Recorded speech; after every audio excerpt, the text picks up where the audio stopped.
Welcome to Mind of the Forest, a podcast of the Louisiana Forestry Association. Hello, I'm your host, Jeff Zeringue. In Mind of the Forest, we talk about forestry, how important it is to have managed forests, and the benefits they offer for wildlife and water protection. Those benefits are why the LFA promotes keeping Louisiana's almost 15 million acres of forests as forests. And the forest products industry, like forest landowners, loggers, and wood manufacturers, lumber, paper, and pellet mills, plays an important role in the conservation and management of forests for the important renewable natural resource it is. This episode of Mind of the Forest is sponsored by First South Farm Credit. First South is your premier rural lender. With over 100 years financing timber and agriculture, they have the expertise you're looking for when financing rural property. If you're looking to purchase or refinance land, call your local First South Farm Credit office, or you can find them online at firstsouthland.com. In episode 58 of Mind of the Forest, we visit with Dave Cupp. Dave's a longtime Louisiana forester who also serves on the board of directors for the American Loggers Council. In fact, he's the vice president, and he will take the reins of the ALC as president when they meet in September of this year. Dave talks about that convention coming up later in the episode. Here's Dave Cupp. We have with us today Dave Cupp. Dave is a manager at Walsh Timber out of Zeringue, but he is also a vice president for the American Loggers Council, and that's the subject of today. Dave, welcome. Good to be with you, Jeff. Very glad to be at the LFA today to talk about logging and other subjects. Yeah. Tell us a little bit about yourself. Who's David Cupp? Oh, that's a long and winding road, Jeff. But I've been in my forestry career in Louisiana since 1984, believe it or not. Wow. So over 40 years. Started with Boise Cascade and worked there till 1995, doing a variety of things. Had some great experiences with Boise, from logging to silviculture to paper mill experience and several things in between, and then started with Walsh Timber in 1995. So I've been with Walsh for 30 years. Wow. Up in Sabine Parish. Quite a career. Yeah. Good journey. So, I met a lot of great people, and it's been a good run. Excited. So let's get into a little bit of the, the tough times right now. I know there's a lot of really still this talk of the closure in Campty. There was a paper mill there, and that it really has hit our loggers pretty hard. Yeah, no doubt. Paper mills are huge consumers of roundwood, chips, fuel, and Campty was no different. I think I've heard different numbers, but 1,000 loads a week of material going in there. Wow. And like we talked about earlier, there's really, when you lose a mill of that size, there's nowhere else to go. We can haul it a little further, we can sort things differently, but the bottom line is that's a loss of consumption, a big loss, and it impacts everybody because every track we cut has a pulpwood component. So if you haul pulpwood in North Louisiana, in some form or fashion, it impacted the logging, and we'll talk some more about the landowners too. But so very unfortunate, market driven. We're hoping for better days ahead. So I think everybody's focused on retrenching, trying to figure out what the next chapter is going to be, and adapting to a market without the Campty paper mill. And some of that support actually comes from the organizations like Louisiana Logging Council and what the institution that you sit on as a vice president with the American Loggers Council. So the ALC and is the national voice for loggers, and under the ALC you have each individual state organization, which the Louisiana Logging Council is a part of, and Louisiana Loggers Association there in Winfield. So all represented by the parent organization ALC. And I know last year we did a new strategic plan for the ALC, and number one on the list was developing and supporting new markets for timber. And of course, when you find new markets, that creates logging jobs and markets for landowners. So that's, when you see, and not just in Louisiana, we've lost paper mills throughout the country the last 2 years, from North Carolina, South Carolina, Florida, Texas, Louisiana. So the Campty Mill wasn't just a one-off. It's systemic, that our country is using less paper, and there's some other countries that can produce it cheaper, and we're importing raw materials from those countries. So, It is tough because you're looking at a world market when you talk about forest products. It's not just Louisiana. We like to focus on it because that's where we live. That's how it affects us. And if the markets do open, we get something new that comes in, that's a boon, though, not just for loggers, though, for landowners who can get their trees harvested, for little mom and pop shops that will serve dinners or food or other goods and services that those industries need. And we talk a lot about the rural economies and how important in this country the rural economies are. And, when you look at a load of logs or a load of wood on the highway and you think about the impact to the local economy, and you described it. So you got a truck driver that gets paid for driving the truck. You have somebody who owns the truck who's borrowed money from the local bank to pay for the truck. You've got all the lubricants, diesel that go into the truck. You've got wood on the truck that came from a landowner, so that landowner got paid for that.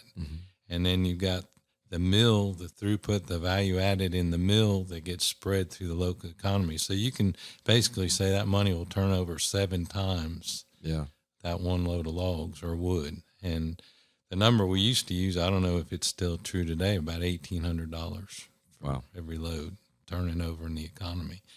And your local bankers, your local businesses, it's a huge deal. It is a huge deal. Touches so many lives. So the American Loggers Council is a nationwide organization. I think it's in 45 states now, I think. 46. 46. Okay, they added another one. Yeah. Super. And those folks from those 46 states are coming to Louisiana in September. That is correct. So we're excited. The national meeting is actually going to be in Lafayette, September 17th through the 19th. And we'll have guys and gals from all over the country coming in, from California to the Northwest to Lake States to Maine. Of course, I warned them it's going to be hot in September, so be prepared.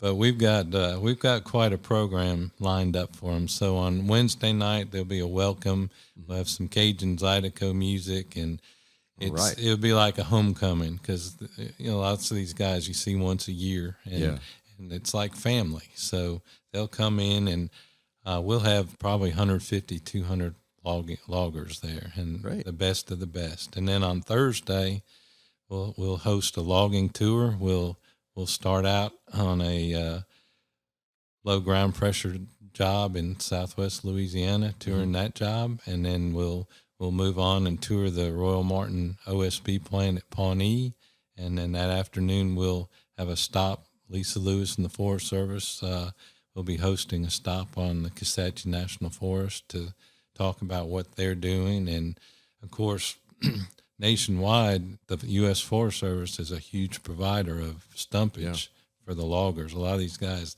that's all they do is cut Forest Service timber. So that partnership and that working with the Forest Service is very important. So they're excited about that. That's an interesting aspect because the big news that we had heard when the new administration came in was they're going to open up more logging. But I think, correct me if I'm wrong, I think that the Kisatchie plan of harvesting is much more aggressive than other areas of the country. And Jeff, the numbers I've heard is the per acre harvest on the Kisatchie National Forest is the highest in the country. Wow. And so you have a very productive national forest meeting multiple use needs, but providing a lot of timber to these local mills here. Yes. And if you haven't been out in Kisatchie lately, it really is some beautiful, beautiful forest. Yes, well is. kept because it's had burning programs and harvest programs, and I think that's why it's doing so well. Some of the exciting news out of the Forest Service is, they're going to increase the cut nationwide. Mm-hmm. I think in years past they were cutting, and I'm not sure how many years past, 15 years ago or whatever, the cut was 13 billion board feet.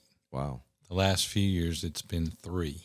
And so the Trump administration is going to raise it 25% to 4 billion board feet, which, you hear a lot on the West Coast with the fire situation and things like that, but managed forests have less chance of fire, bottom line. If you manage it, you're going to deal with some of the fire problems. So you're going to see some improvements out there, and it's going to be a big deal for the guys, the loggers out there, and the local rural communities that lost so many mills. Wow. Back in the day. Yeah. So those folks coming in from out of town, they'll get a chance to see how Kisatchie really shines in that area. Absolutely. Yeah, there would be a showcase. Yeah. Awesome.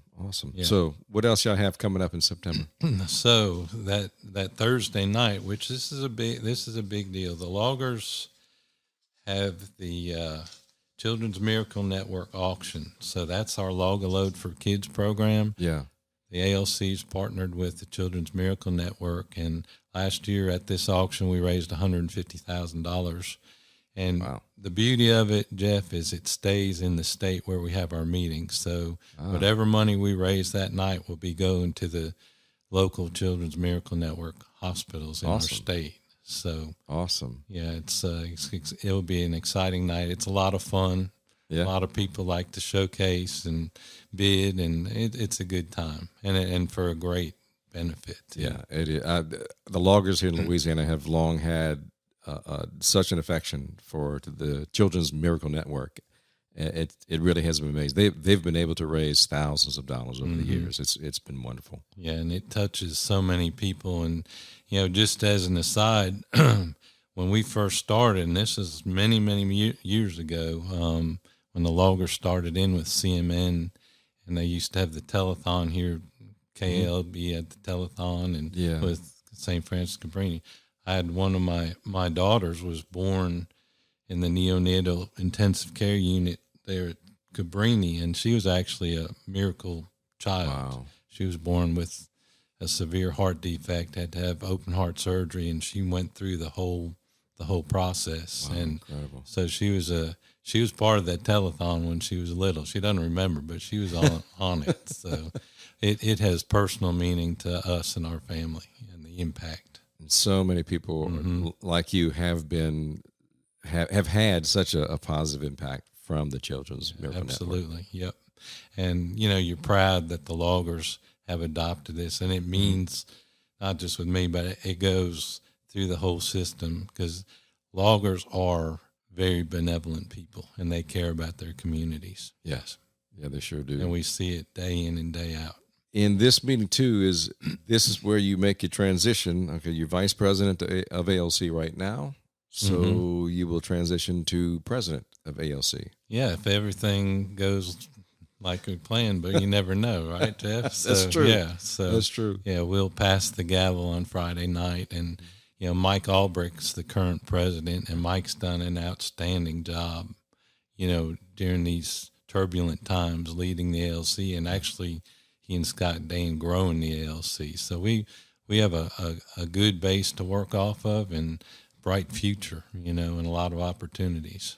It's a good feather in Louisiana's hat to have someone like yourself help in leading the nation, representing loggers. Yeah, I'm looking forward to it. We've been involved for a long time, and we made a lot of friends and contacts nationwide, and that benefits Louisiana. And I think this will be just another stepping stone to help our guys down here too. So we're excited. Yeah.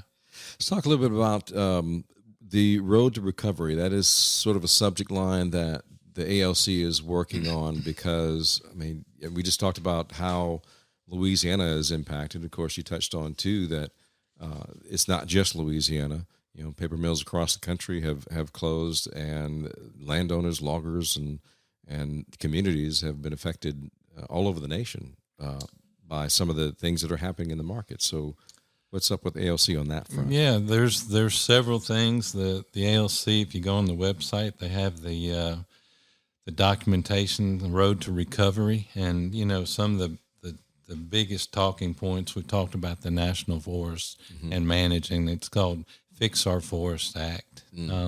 Bruce Westerman and others have sponsored, and it's all about being more active managing our national forests, whether it's logging or salvage or whatever it is, to minimize wildfires and also support our rural communities that have been impacted so negatively. Yeah. And then, there's a lot of talk about trade policy, and, believe it or not, the U.S. is a leading global importer of softwood lumber. Really? It's hard to believe that's true, but Wow. it is. Back in the day, and I'll throw some numbers, you don't necessarily quote me on it, but 45, 46, 47 billion board feet is what we would consume in this country, and a third of it was coming from Canada. Wow. Yep. That's an interesting situation, too, because we have a lot of Canadian companies coming down. The partnership with Toco and Hunt Forest Products has been working very well. They have 2 brand new mills. They're doing very well. Canfor Southern Pine just put up a new mill in the DeRidder area.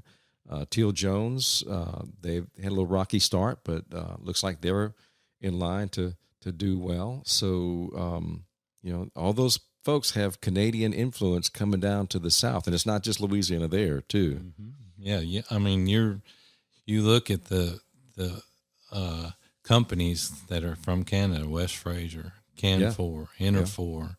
They're all Canadian companies that have migrated south, and a lot of the reason is timber supply in British Columbia with the mountain pine beetle, the markets and availability and labor, and there's a lot of advantages in the southern part of the United States, and that's what they identified. So. Yeah, sorry, I didn't mean to leave Interfor out. They took on the plant in DeQuincy, and they've got that running, and they're doing well there too. So a lot of Canadian influence in Louisiana right now. Yeah, no doubt. So, and you're seeing with the tariffs and different things, the Canadian lumber.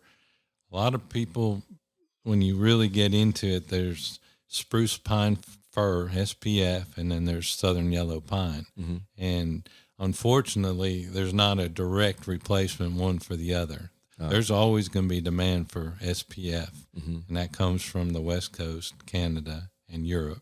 And there's still a big place for southern yellow pine, dimension lumber. So that's part of the thing, is how much replacement can southern yellow pine do on SPF?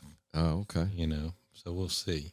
And then some of the other things are safer transportation, the interstate truck weight restrictions. Yeah.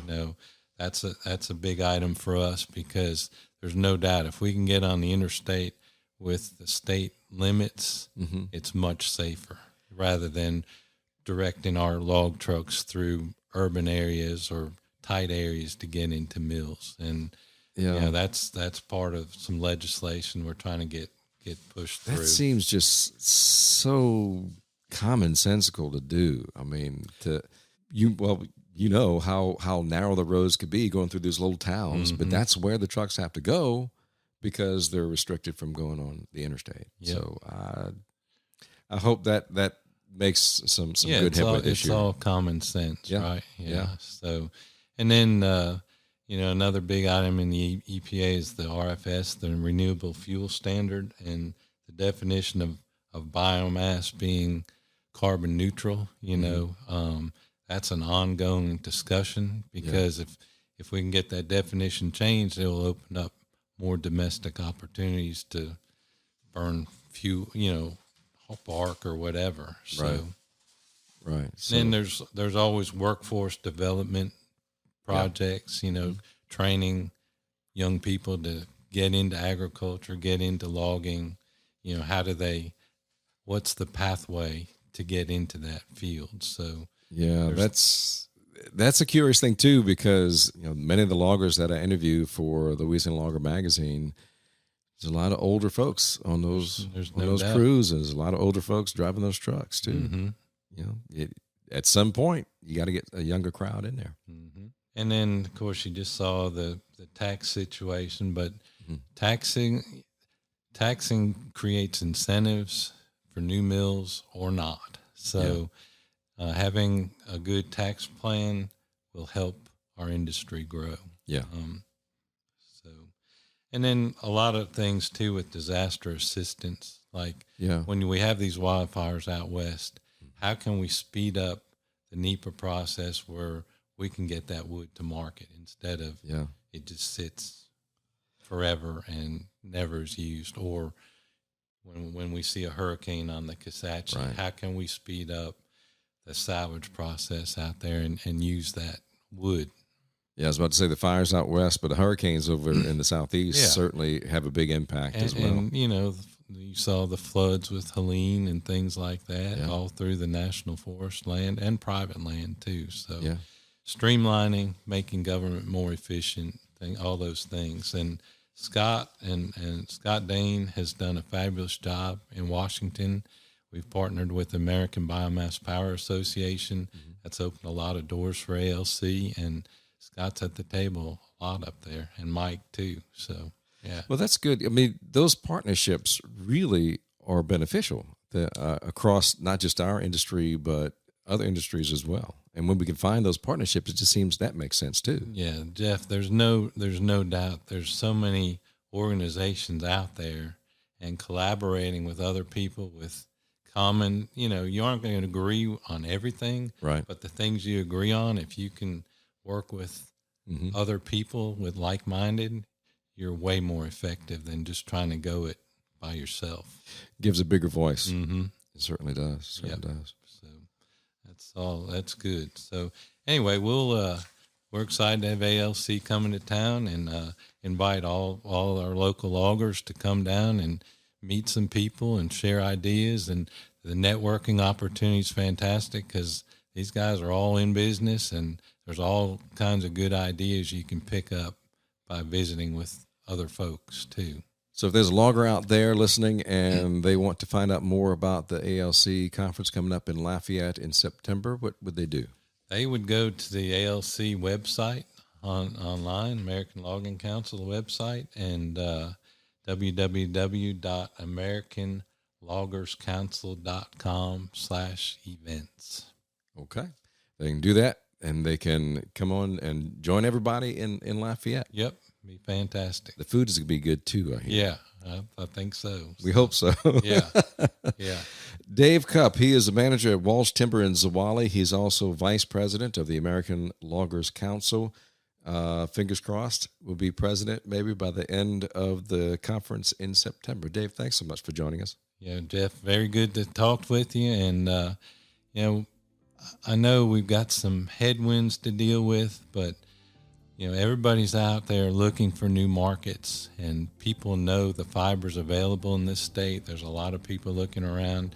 It won't be a short-term fix, but we're bullish that, we have a lot of smart people looking and trying to develop new ways to use this raw material that we have in our state, and we have plenty of it. So we're excited about the future, and this is just a bump in the road along the way. So thanks for having me, Jeff. Thank you.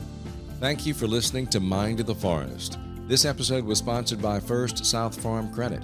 First South is your premier rural lender. With over 100 years financing timber and agriculture, they have the expertise you're looking for when financing rural property. If you're looking to purchase or refinance land, call your local First South Farm Credit office, or you can find them online at firstsouthland.com. If you're a logger or forester interested in attending the American Loggers Council Annual Convention set for September 17th through the 19th in Lafayette, Louisiana, you can go to the ALC's website at americanloggerscouncil.com and click on Events. If you'd like to learn more about sustainable forestry, the SFI, the LFA and its programs, and how you can be part of an organization that supports landowners, loggers, and the forest products industry in Louisiana, check out our website at laforestry.com. You can send comments or suggestions to me by email at jzeringue@laforestry.com. That's jzeringue @laforestry.com. You can also check out the show notes for our contact information as well as the contact information for our guests in this episode. You can subscribe to Mind of the Forest by clicking on the subscribe button on your favorite podcast app. Be sure to tap the notification button as well. That way you'll know when we drop a new episode each month. Thank you for doing that. We really do appreciate that very much. And remember, at the Louisiana Forestry Association, we're Mind of the Forest for you.